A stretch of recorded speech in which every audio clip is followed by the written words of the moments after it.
Hello friends, welcome back to my channel amazing jewellery world.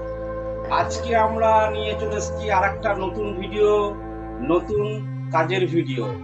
আজকে আমরা বানাবো টোকাই socket চুড়ি। আমরা কিভাবে বানাবো সেইটা দেখতে গেলে পুরো ভিডিওটাই শেষ পর্যন্ত দেখতে হবে। তো চলুন আমরা ভিডিওটা শুরু করি। আমরা প্রথমে পাত করে নিয়েছি সকেট বানানোর জন্য যে চওড়ার পাত দরকার সেই চওড়ার পাত করে নিয়েছি এবং সকেটের মাপে পাতটা করে নিয়েছি। পাতটা করে নেওয়ার পরে আমরা এটাকে পুড়িয়ে নিয়েছি। পুড়িয়ে নেওয়ার পরে আমরা এটাকে সোজা করে নেবো।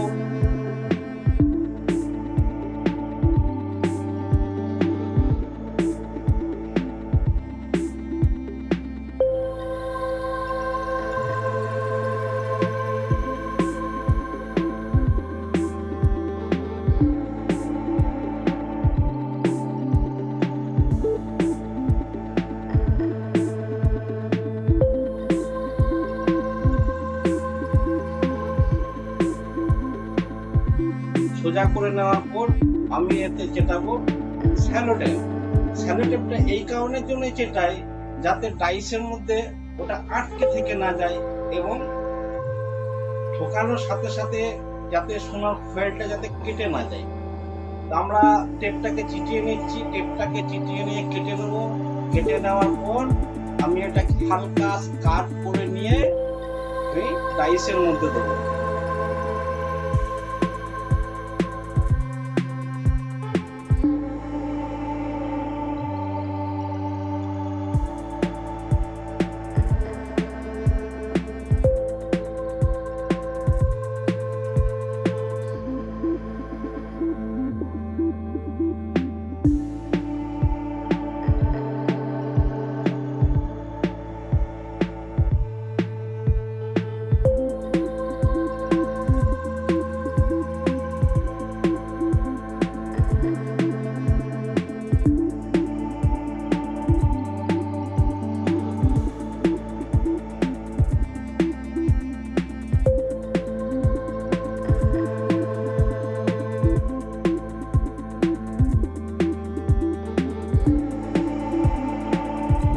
ডাইসের মধ্যে দিয়েছি, দেখুন এইবার এই যে ঠোকার সাথে সাথে ডিজাইনটা একদম তৈরি হয়ে রাউন্ড হয়ে চলে আসছে।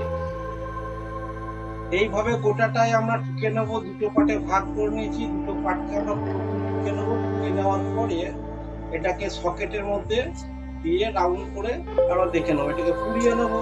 পুড়িয়ে নেওয়ার পর আমরা এটাকে মাপ মতো কেটে নিয়ে ওজনটা মেনটেন করে নেবো। ওজনটা মেনটেন করে নিয়ে আমরা এটাকে যতটা দরকার আছে কেটে নেবো। বাকিটা আমি ছেটে বাদ দিয়ে দেবো।